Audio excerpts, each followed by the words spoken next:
Hi, everyone, and good morning. My name is Lynn Chomitz, and I'm the Director for New Business Development at Classic Vacations, along with Chase in New Business, as well as several of our strategic account managers here at Classic. We're excited to welcome you into our Learning Lounge event, where we host personal and professional development series with outside speakers and just some of the successful people in our industry. So we are very happy to welcome back to Tia Graham, founder at Arrive at Happy, a happiness company. Tia has spoken with us on several occasions, always bringing some fantastic, powerful messaging. And today she's talking all about prospecting. So with that, Tia, I'm going to turn it right over to you. Thank you. I'm going to share my screen right now. All right. Thumbs up. Everyone can see my screen? Absolutely. Perfect. Perfect. When I graduated from the University of Hawaii at Manoa, I know Lynn was just talking about the beautiful Hawaiian Islands. So I graduated from the Travel Industry Management School there, and I finished the management training program with Starwood Resorts. This is, before the Marriott merger. And I was so excited. I was no longer studying. This is over 20 years ago, no longer studying, and, got my first real job with the Sheraton Waikiki and the Royal Hawaiian Hotel.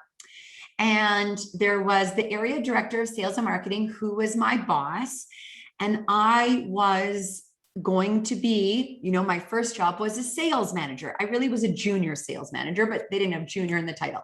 So I was a sales manager. I had my own little office, and I was just so excited. And I couldn't wait to find out what was going to be my market. What was I going to be selling? So, walk into my boss's office and sit down, and she tells me, Tia, you actually are not going to have a market. I knew that how the salespeople were set up. Some people had the Northeast, some people had, the Southeast, some people had all of Europe and Asia, some people had Canada on the West Coast, and I was so excited. What is my market going to be? And she says, Tia, you're not going to have a market. Your job is prospecting. And I was thinking, okay. And I knew everyone in sales had to prospect, but people also got some leads coming in, right? There was also some leads coming in, and you had to prospect. And the director of sales says, you are not going to get any leads. The only leads you get are the ones you find. And I remember sitting there thinking, okay, that sounds really hard. That sounds really difficult. That the only business that I get is the one that I find. And I was right. It was really difficult. For probably 15 months, maybe it was 16, I can't remember exactly, that I was in that role. All day, every day, all I could do, had to do, was reach out to people that weren't reaching out to the Sheraton Waikiki and the Royal Hawaiian. And I remember feeling frustrated, and I remember feeling days demotivated because I could see other people getting leads, and I'm just, calling out, researching. Yet, looking back on that period of my life, that was one of the most valuable lessons, and thinking about the business strategy and the tactics of what I learned as my first job, which the whole job was prospecting, served me for the rest of my life, as I've always been in sales and marketing, whether I was working in hotels or with my company now as an entrepreneur. I've always been in sales and marketing, and such a huge pillar of successful sales is prospecting. The only other time I could think about being sort of forced to do something is when my mom made me take a typing class in 9th grade. And I remember kicking and screaming, like, my friend gets to take woodwork or cooking, why do I have to take typing class? So boring. Oh my gosh, I'm so thankful that she forced me to take typing class, because I'm a very fast typer and it serves me well. So Today, we are going to be talking about prospecting with purpose. And if possible, I would invite you to single task with Classic and me today and be present. I hope to leave you with some nuggets of, yes, maybe some inspiration, but really some things that you can take that will help you grow your business and grow your revenue and grow your relationships in 2021 and 2022. So the first thing I would like you to answer in the chat, everyone who's here today, I want you to answer this question. What is the reason that you chose this career? Type it in. You could have chosen to be doing 1,000 other things, yet you are here. So what is the reason that you chose this career? Love helping people to travel. You love travel. You want to share it with others. Oh my gosh, so many words of passion. Okay. I'm seeing the word love so much. Okay. And I want you to, if you don't have this somewhere in front of you in your home office and wherever you are working, of reminding yourself daily the reason you chose this career, because it connects to prospecting. Okay. In the chat, how do you transform people's lives? A client comes to you, partners with you, gives you their trust, gives you their money, gives you their dreams. How do you transform their lives? Because I know you do. Getting people to see things differently. Love that, Lucille. Yes. Personal freedom. Dream maker, Jenny. Goosebumps. I just got goosebumps. Okay. You are transforming people's lives. This is not transactional. What you do is transformational. Love seeing them still come in. Okay. In the chat, and I hope you're writing this down in front of you. If you don't have this written down, I hope you're writing down what you're writing right now, because this is really good. All right, next question. What is your purpose? Purpose is a very big word. What is your purpose of growing your business? All right. You are here because you want to grow personally and professionally, and this is about business growth. So what is your purpose for growing your business? Are you growing your business because you want to send your kids to college, or maybe your grandchildren, you want to take them to Hawaii? Are you growing your business because you want to hire others and you actually want to be a place of employment? Are you growing your business because you want to impact as many people as possible? You want new clients and you want to earn more money. I'm going to ask you this of Cindy. What are you going to do with that earned money, right? Money is energy. Money is a vehicle.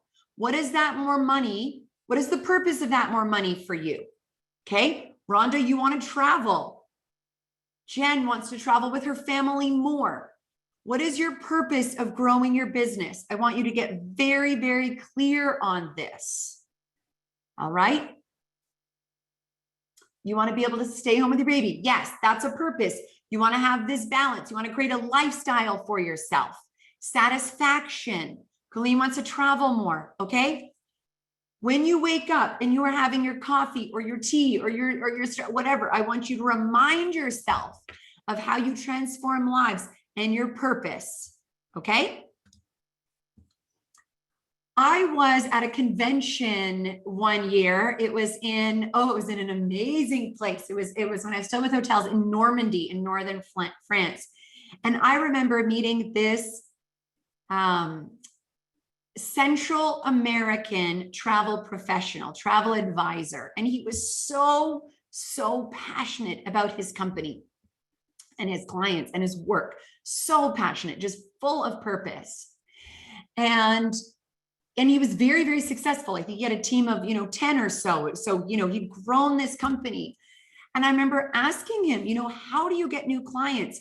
How do you grow this business? And his answer to me was one I will never forget. He said, I create such extraordinary experiences for people that when my clients come home, if they live in Boston or Chicago or LA or, Mexico City, wherever, when my clients come home, they are so full of gratitude. They are so thankful for the experience that I have given them, for the transformation that I have given them, that they are, on the phone. Thank you, thank you, thank you, thank you, thank you. They are so full of gratitude. And when they're in that emotional state, they're in the high, like when you come back, you still have the high of wherever you've gone and whatever you've experienced and who you've met and the food you've eaten and everything that travel gives us. When they're in that high, I say to them, may you connect me with your 10 closest business colleagues and best friends. He asks for 10 people. They're in this emotional high. They're so thankful. He says, please email these people individually, copy me and introduce me. And I want you to do it in the next 48 hours. And they say, of course, we will do it. Because they are in this emotional state of pleasure and happiness. So today, we are going to talk about 4 different areas together of prospecting with a purpose. We're going to talk about your mindset. We're going to talk about the emotion of fear as it connects to prospecting, which is completely natural. We're going to talk about planning, and we're going to talk about accountability. Please have some blank paper in front of you. Have your pen ready. Hope you've had your coffee or your third coffee, and let's go. Mindset. Mindset and prospecting is completely connected. And I'm going to talk about 2 areas of mindset. The first is you having a growth mindset. If you want to see an amazing TED Talk, I'll make sure I send it to them. You guys can get it. Carol Dweck, who is the leading researcher on growth mindset, and the work she's done with children and adults is just so motivational. So people have usually a fixed mindset or a growth mindset, and they could be somewhere in the middle where they're like moving away from fixed and moving towards growth. I want all of you, as it relates to prospecting and reaching out to customers and asking for referrals and blogging and doing social media, all the different things you can do, SEO on your website, all the things you can do to find new customers. I want you to approach this with a growth mindset. So here are 5 ways that you can. And growth mindset is something that you continuously do, just like prospecting, right? All the time. So number 1, I want you to acknowledge that you have imperfections in your business, in your life, okay? You're not perfect, far from it. And I want you to embrace those imperfections. So with prospecting and reaching out for new business, sometimes you're going to do it well. Sometimes you're not. There's going to be times where you do things and you fall on your face, or you do things and there's no result, and that's okay. The next day you get up and you do it again. Number 2, I want you to face your challenges bravely.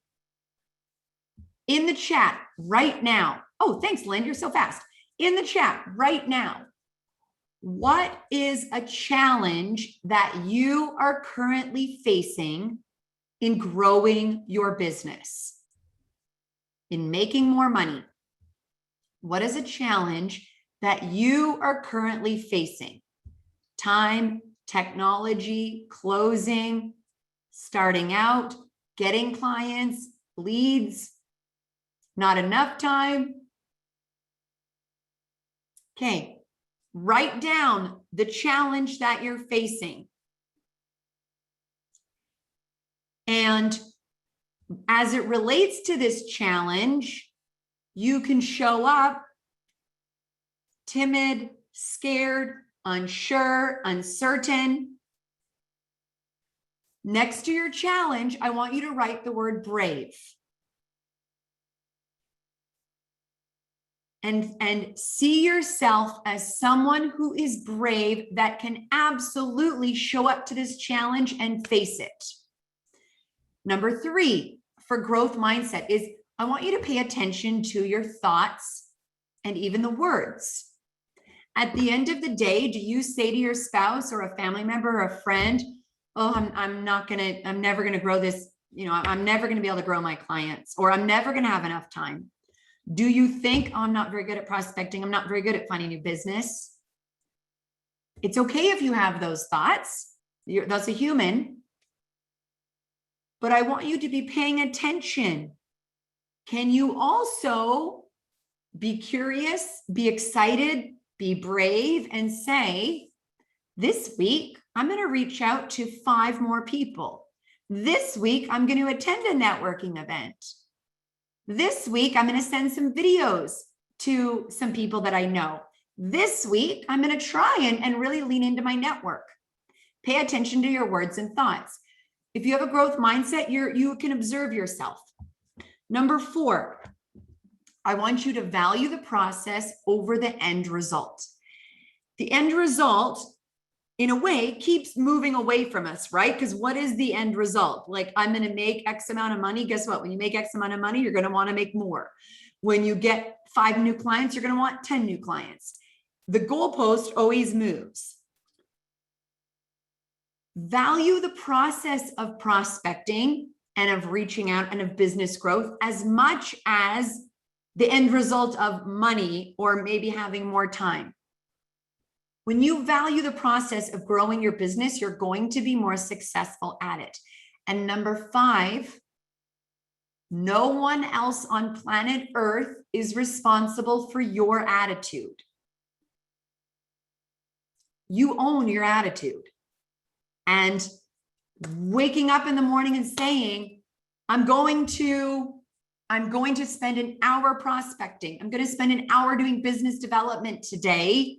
And I might be good at it. I might be not good at it today, but I'm going to try. And at the end of the day, saying, I gave it my best. I feel good. I'm thankful that I'm in this industry, right? These are all examples. So a growth mindset is one that is open, that is learning, always, always growing. Also, as it relates to mindset, is positivity or optimism. And I've talked about this on future talks, but it relates to business growth because research shows that when you're in a more positive mindset, you're going to be able to sell more. Your clients can feel your emotions. And even if you're not on Zoom or the phone or email with clients and you're doing your own work, whether it's blogging, whether it's social media, whether it's asking for referrals, doing outreach, etc., when you're in a more positive mindset, you're going to be more successful. So how can you have a more positive mindset? You need to be sleeping, at least 7 hours a night. You need to be exercising. You need to be spending time outside. You need to be reading the news and not watching the news. You need to be, eating good fruits and vegetables, stretching, having Mother Nature in your life, making sure that the majority of the people in your social circle, your friends and family, are positive. If you're surrounding yourself by negative people, it's going to be very hard to have a negative mindset. Having humor in your life, watching Saturday Night Live or stand-up comedians, laughing, right? So all of these things contribute to having a positive mindset, as well as living your life with gratitude, being thankful for what you have, and learning and growing. You're here right now. This is a perfect example. So I find for me, for my business, it's very difficult for me to get in the zone of, okay, I'm going to be doing outreach for my business. I'm going to be doing business development. If I'm not feeling good, chances are I'm probably not going to do it. I'm like, oh, I'll just answer emails today, or I find excuses.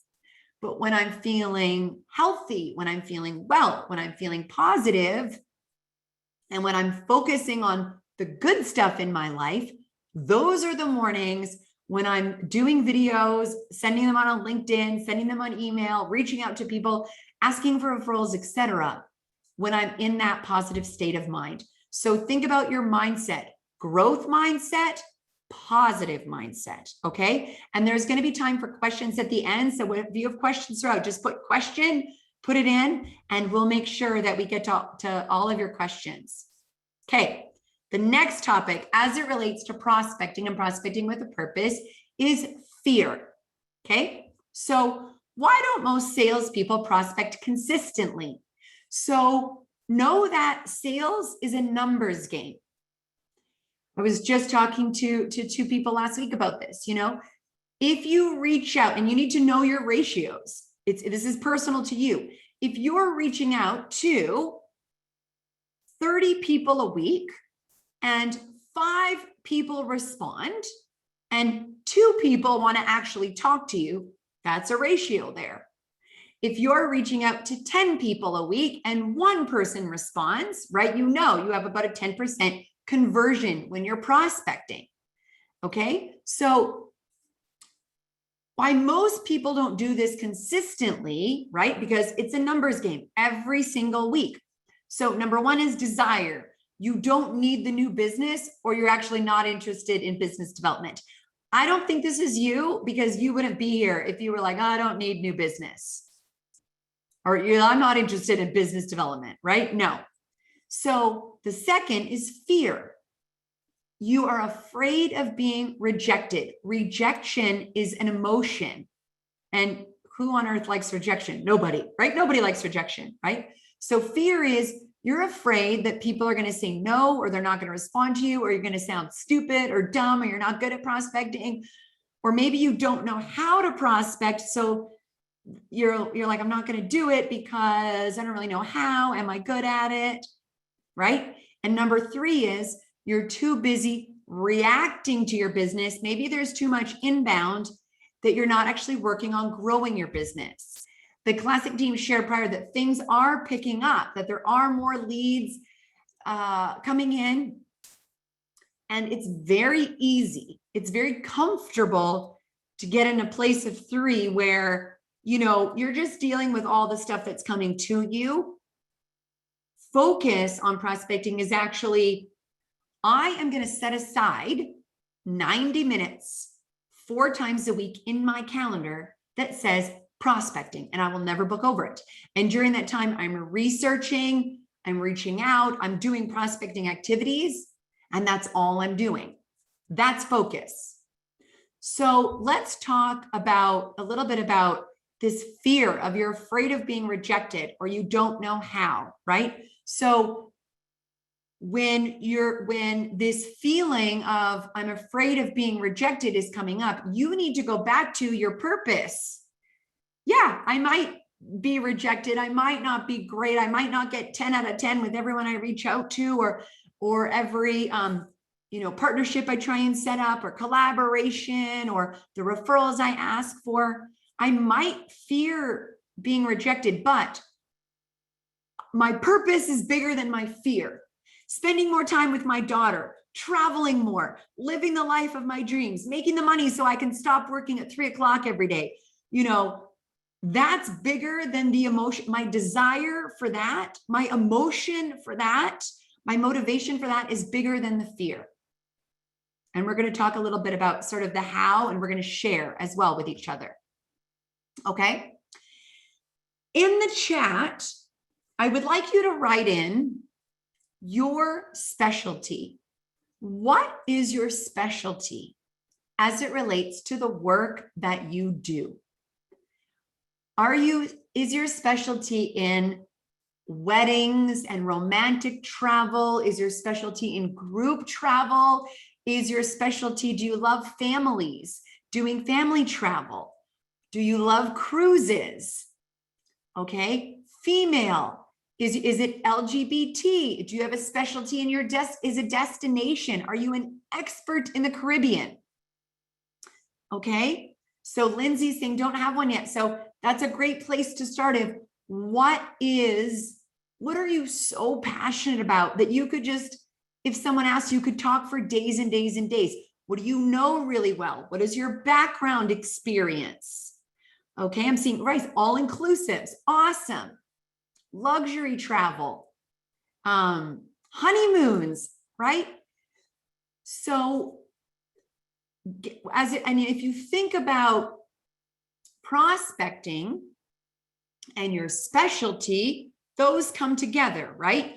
So if you know your specialty, and it could be a mix of the type of travel and as well as destination, right? And you could have a few.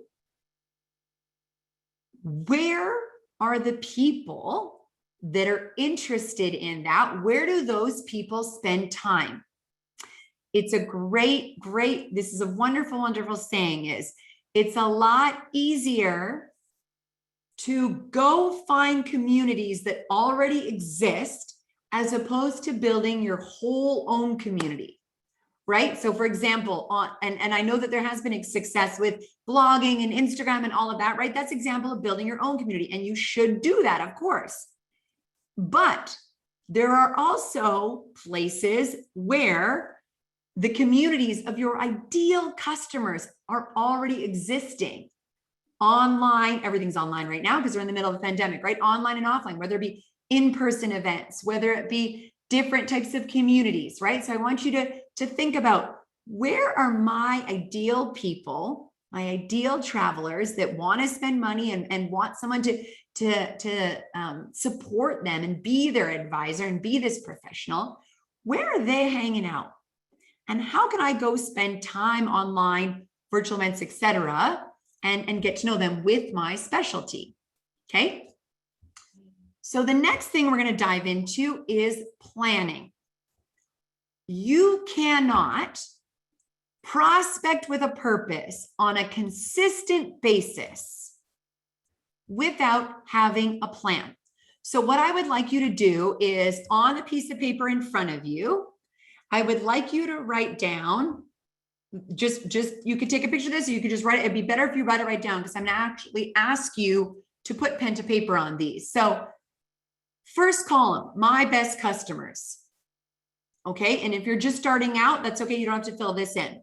But if you have been doing this for a few years or several years, are there some people that come to mind, right? Is it the, I'm going to use my last name. Is it the Graham family from Vancouver, British Columbia, right? Is that one of your best customers?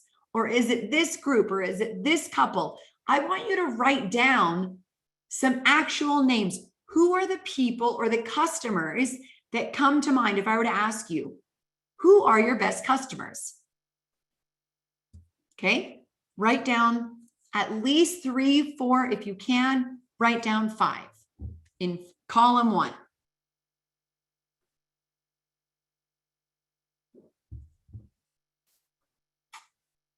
Next to their names, I want you to ask yourself, where did you find those people? Did they come to you directly through your website? Did they find you on your social media account? Did someone refer you? Did another, it could be a customer there, another agent that refers you. Did you meet them somewhere? Is it a work colleague, or is it, to your friends and family? I remember this agency that I met with in Mexico City. The whole agency, it was like these 15 women, and their whole agency was these 15 women's friends and family. And then it had grown. But basically, they brought on, and that's how they had grown it, is their network. Okay, so really reflect on, where did my best customers come from? Because that column 2 has a lot of wisdom on where you can go find more, right? If it worked there, how can you do more of that on a regular basis? In column 3, I would like you to think about industries that you know well, right? Are you familiar a lot with the oil and gas industry? Maybe because of previous experience, maybe because your spouse works there, maybe because your parents work there. What industries do you know well that you could talk about, that you feel like sort of a connection? Is there an industry, like healthcare that you know well, you have relationship, maybe you have a lot of friends that work in healthcare, right? And think about, again, these are communities that exist that you can go and meet people. So think about that. And then the last column is, what are social or industry functions that your clients or that your ideal clients attend? So for example, in your city, in your location, are your ideal clients part of a charity? And are there, two or are there biannual charity events that you could become a part of? Can you join a committee and get to know? A lot of times boards of charities have very high profile people that travel a lot, have a lot of disposable income, as an example, right? So think about, what are social functions? And all of these are happening online, by the way. Like I'm speaking at several different nonprofit events because they can't do it in person. They're happening virtual, or industry events as well, right? So thinking about, where do my ideal people, where are they gathering, and how can I go to those and network and meet with people? All right. And the second part is on planning, is on consistency. So I want this to be weekly. I want prospecting for a purpose to be part of your weekly rhythm, whether it's 1 hour or 5 hours a week. So think about sources for targeting. Are you doing LinkedIn outreach? It's interesting, as I was talking to my husband about this, he's a CEO of a company. He said, it's funny, no one has ever reached out to me and asked if they could help with my travel. So CEOs on LinkedIn, he has a team of 25 people and they actually travel quite a bit. He's like, no one's ever reached out to me on LinkedIn. That's interesting. And I think they just all do all the travel themselves, right? So as an example, LinkedIn or email or referrals or reaching out to people on social media, sending out e-newsletters, etc., right? Different sources for targeting. You can have a whole set of sources. How many times a week do you want to phone, or want to call people? Do you want to send video messages to?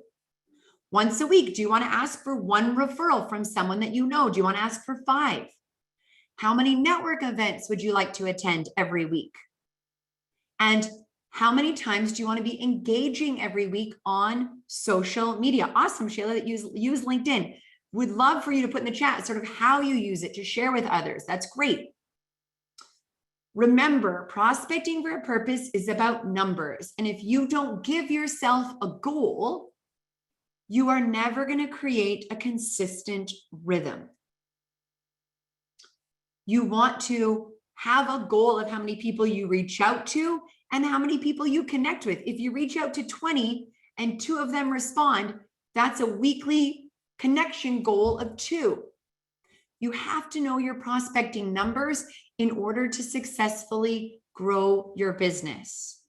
And even though this sometimes isn't the most fun, exciting, whatever words you want to use, it's a necessary tactic. You have to be doing it every single week. In the chat, what is a referral tactic that has worked for you? Referral is, right, someone you know has referred someone else to you. So I would really, really like you guys to share with each other on what is something over the past year, 5 years, 10 years of a referral tactic that has worked for you. So Shayla's saying, always saying happy birthday, congratulating them, inviting them to parties, which is awesome. Oh, Shirley, referral credits on future travel. I love it. So, oh yes, I was reading about this. You can incentivize people to refer, right? So if you incentivize and they book, you have a $250 travel credit, or you have a bottle of ship, whatever it is. Oh, you're giving them vouchers. So awesome. That's a great idea. Okay, what else? Think about other ways that you guys have successfully gotten someone to refer. So For me, I find that referrals work a lot better if it's over Zoom versus email, right? So I actually ask people, I say, because of the success of this project, could you introduce me to? And actually what I do is saying, could you refer? And I find that if you say, oh, could you refer 2 or 3 people? They're like, okay, yeah. And they may not. What I found to be way more successful is I have specific requests. So I go on their LinkedIn page and I say, oh, they know the vice president at this company. They know the chief financial officer at this company. They know, you can see on their LinkedIn who they know or in their company, right?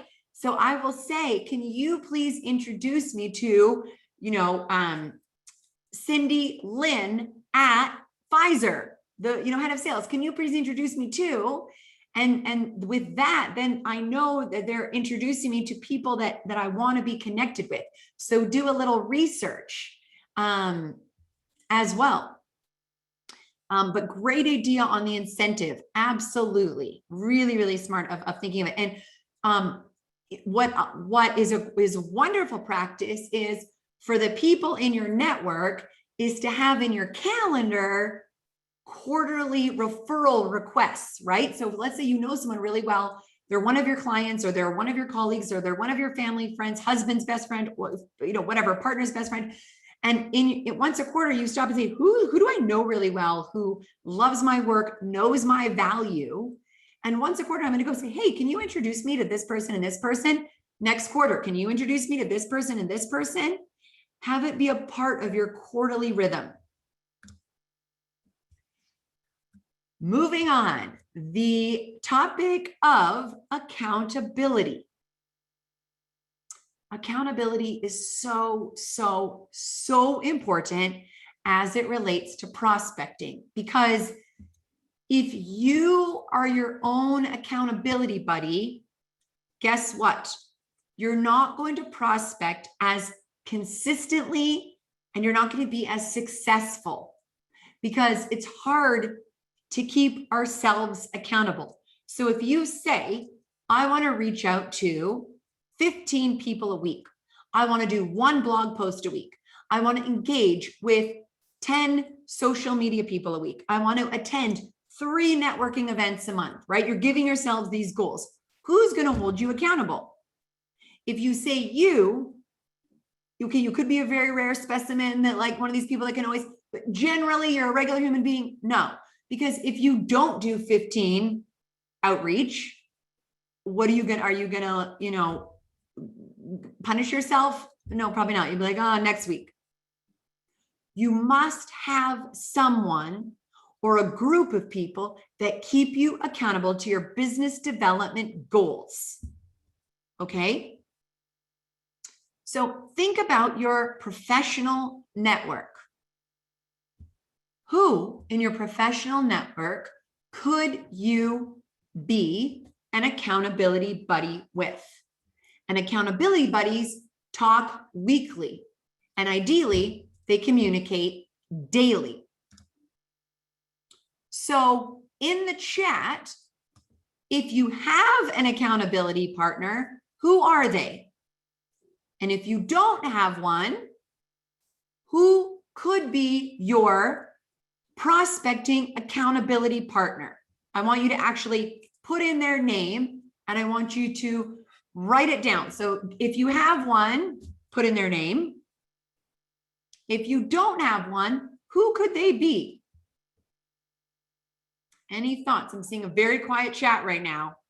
Does that mean there's none? Which is okay if there isn't. So thank you, Latoya. You got Pam. Thank you. Oh, Lynn's got her boss. That's a good one. Boss is a good accountability partner. Jenny's got Joyce. Jen's got Jody. Awesome. If you do not have a business development accountability partner, you need one starting now, today. Okay. And how are they going to hold you accountable? So some people pay for business coaches. If you decide to invest in a business coach, your business coach should hold you accountable. If they're not a very good business coach. A part of business coach is accountability partner. Okay. So you need to ensure that if you say to this person, whether it's a friend, whether it's a business coach, whether it's your boss, when you say, I'm going to do 15 outreach on LinkedIn every single week, I'm going to do 15 video messages using BombBomb or Vidyard or LinkedIn, you could do video. I'm going to do 1 blog post a week. All of these goals from the planning process, your accountability coach or your boss or your partner or your business coach needs to hold you accountable. There needs to be some tough love. So if you only do 6 or 1 week you don't do any, they say, what happened? How come? Don't you want to grow your business and travel more and make more money and spend more time with your kids and donate money to charity and have this amazing killer life, which you all can have? Okay. How are they going to hold you accountable? This is my accountability partner. Her name is Ginger Johnson. She lives in Talent, Oregon. We have a standing meeting every single week. We have our own companies. We have very different companies. Every single week we have a 1-hour meeting, and all we are talking about is business growth, and we challenge each other, we push each other, tough love. And every single morning we have this ritual that's called one thing. So in the morning before 9 a.m., we text each other Monday through Friday, and it says it's a 1 and a T, one thing, ... And we send each other one thing we're going to do that day that's going to grow our business. So because of our partnership, we cannot have a day of just responding to emails or, I don't know, doing other reactive things. We have committed to each other that we are going to do one thing every day. And then every week we have a meeting, and it's all about business growth. And every quarter we do a half day, sometimes a full day, just about business growth. Okay. So who is your accountability partner to prospect? I would like to leave you with the knowledge and the understanding of behavior change and habit creation. Okay. So if you want to create and have routine behavior of prospecting every single week, let's say Tuesday, Wednesday, Thursday, you have 90 minutes in your calendar where you are prospecting. You need to have reminders in your physical environment. You need to have physical reminders. You need to have a sign on your office, prospect 3 days a week. You need to have it in your phone. You need to tell your accountability partner and that they're reminding you. You need to tell your spouse or your partner or your kids that 3 days a week you're prospecting. You need to have reminders. If you don't have physical reminders and the only thing in your head is, I want to be prospecting regularly, guess what? You're not going to be successful. You need physical reminders. So a new behavior that I just started with my husband is fasting. So 3 days a week, my husband and I are fasting for 3 days. I know this has nothing to do with prospecting, but it's about behavior change. So what we do is at 7 p.m. one night or at night, we stop eating or drinking. You can have water or, decaf tea after 7 p.m. And we don't consume food or beverages. Okay, you can have a cup of black coffee or decaf tea again, and water, of course, for 14 hours. So till 9 a.m. So from 7 p.m. till 9 a.m., 3 days a week, we are fasting because of the research on focus and cognition, and it helps you age slower, all good things. So anyway, we've started this about a month ago. And so we have it in our calendar, right? Reminder on the coffee maker. We're like tracking, okay, 3 days a week. We have things in our environment to remind us that we want to fast 3 days a week. And it's hard. I'm on week 4 and I'm like, At 9 o'clock, I'm like, I really want popcorn and licorice. And in the morning, I'm like, I really want coffee with milk. But we're doing it. And because we're doing it together, we're accountability partners. Okay. So with behavior change, think about accountability as well as what you have in your physical environment. On a piece of paper in front of you, I would like you to answer this question to yourself, for yourself. I am committed to prospecting weekly because. Write it down. I am committed to prospecting weekly because. What is your why? It's not about the prospecting. You're not prospecting for prospecting's sake. You're not growing your business for business growth's sake. You are doing it for bigger reasons. And after you've done writing this down, when you put pen to paper, you're putting it out in the universe. I'm gonna have you put out in the universe a little bit more. In the chat, please share with your amazing colleagues and friends, what is the reason you're committed to business growth weekly? What is your why for doing the hard stuff and prospecting? What is the reason? Okay. Carmen wants to grow her business. Carmen, why do you want to grow your business? Jen, you want to keep your pipeline full. How come you want to keep your pipeline full? What's the reason? Cindy, you want to have more money. What do you want to do with that money? Let's say you have more, and you will because you're here. Okay. So you can fund your travel addiction. Okay. You want to replace your 9 to 5. Okay. This is why you're prospecting. It's not just the numbers. It's not just, right? You want to teach kids about entrepreneurship and freedom. That's a reason to prospect weekly. Yes, absolutely. Okay. It's bigger than money. It's bigger than just business growth, right? It's the why behind it. And usually that why is personal. It's for the people you love. It's for you. That's why we prospect weekly. I would love to stay connected with all of you. Here's my email. I have Instagram as well. And on LinkedIn, we can connect. So I have YouTube channel, newsletter, all of that. And I have a book coming out in January of 2022. So you can find that. You can stay connected with me on my blog.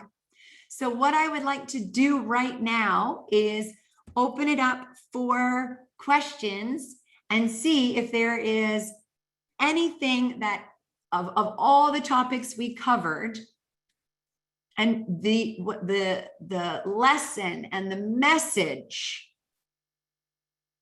is that you have a purpose. Prospecting is just a vehicle to help you continue to live a life of purpose and achieve that purpose.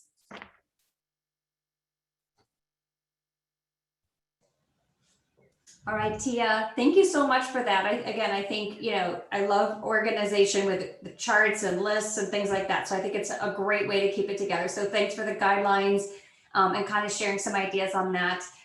So I kind of scrolled back through chat because I did see at least one question that had come up previously from Cindy. And I think it was kind of when you were talking about in the very beginning.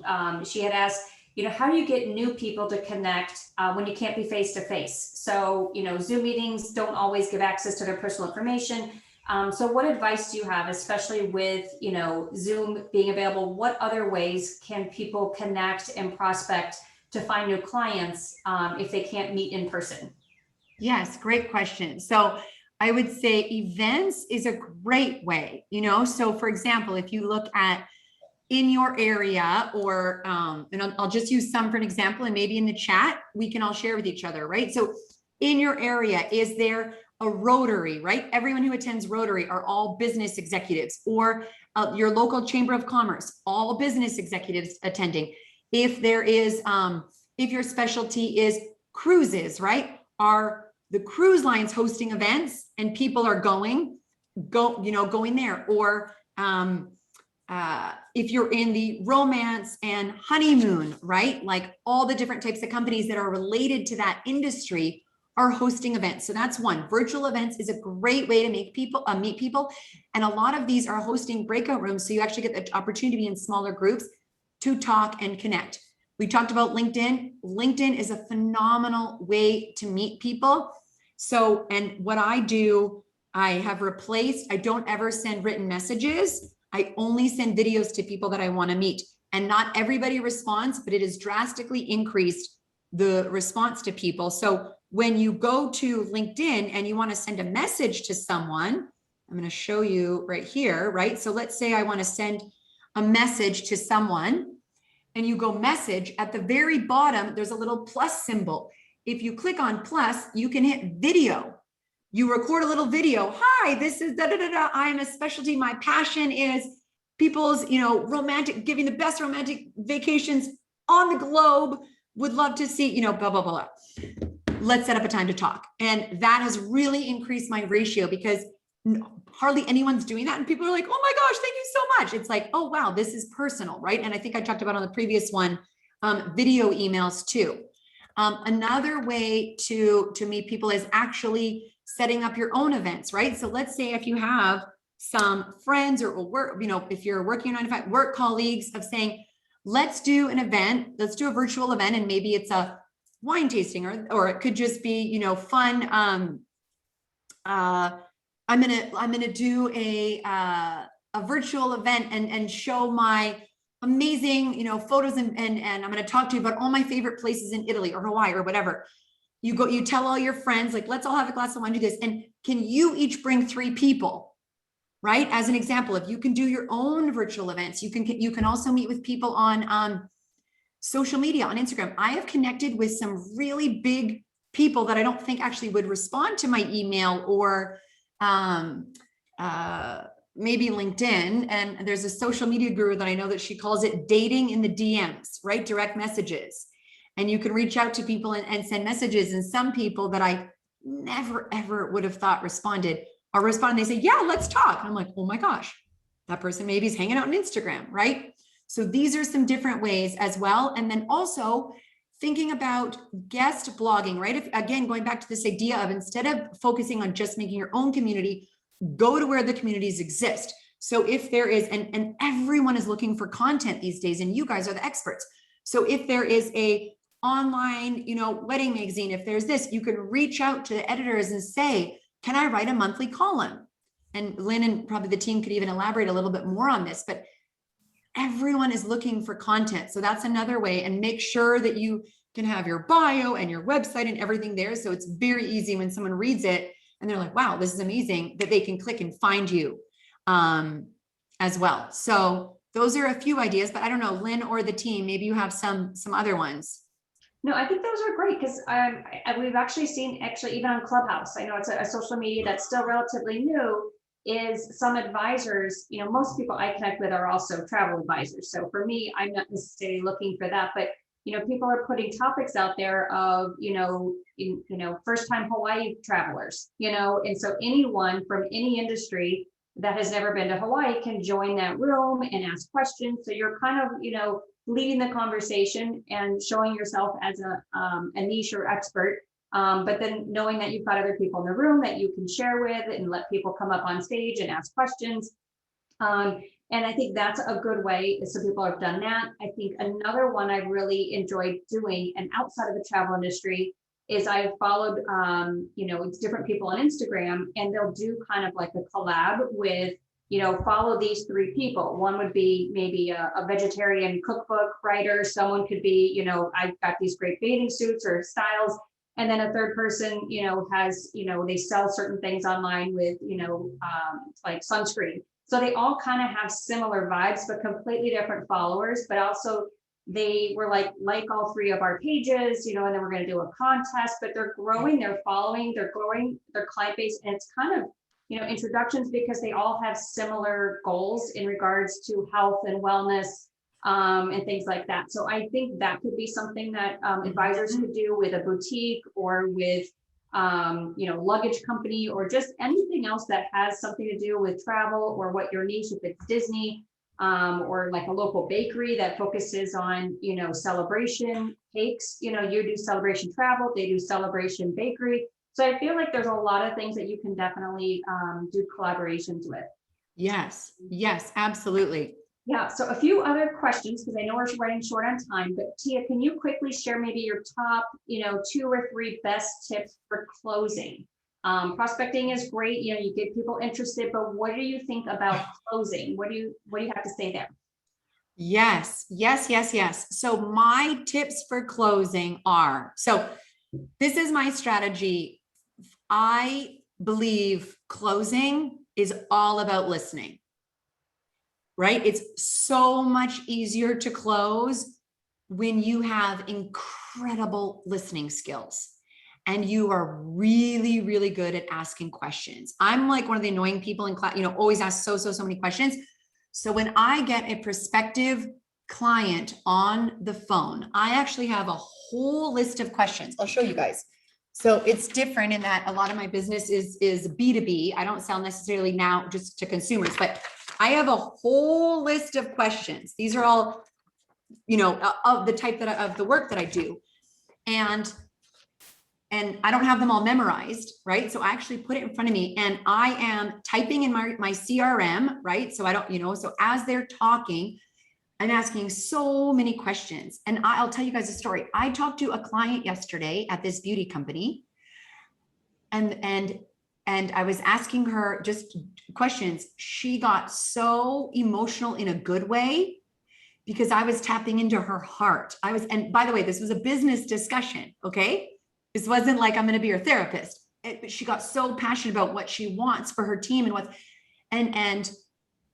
and that doesn't always happen, by the way. That's probably one of the first that's only happened. But anyway, this is my best advice for closing is if I have an hour of a Zoom with someone, I spend 45 minutes listening, asking questions and listening. And then at the end, I sell, I communicate how I can transform their life, just how we started it, right? So this is so when you have someone on the phone, I think definitely when you start off in sales, you want to like, oh, I got this and this and this, and you want to talk, right? That drives people crazy.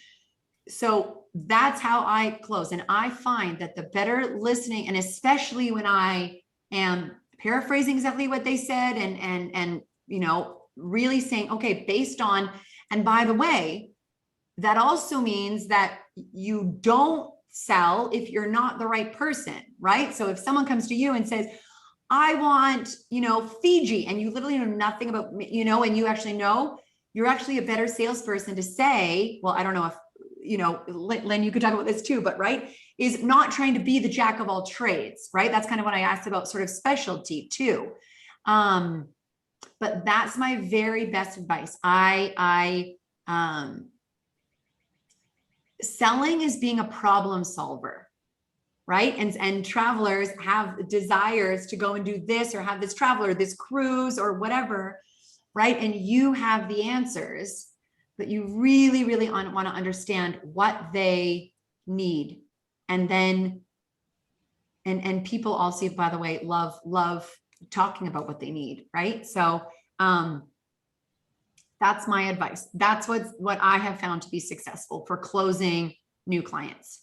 That's perfect, because I think that comes full circle with what we've talked about with, Cindy Novotny, one of our other Learning Lounge speakers, where she talked about, and not just saying, do you want to go in July? It's like, what time, open-ended questions of like, do you prefer summer travel, or something to the effect of like, not specifically, giving past the dates and the price point is, why do they want to go to Hawaii, or how did they come up with Hawaii as a destination, or even Fiji, like you said, if you're not a Fiji specialist, sometimes, getting to the bottom of why are they requesting Fiji, maybe that isn't even a good fit for them. So right. I do think that, sharing your expertise and just sometimes even getting to the root of how they chose a certain destination or a hotel And you might actually think that that's not a good fit for what they're wanting to do anyway, whether it's their budget or just how much they want to travel or what their expectations are. So I think that's perfect.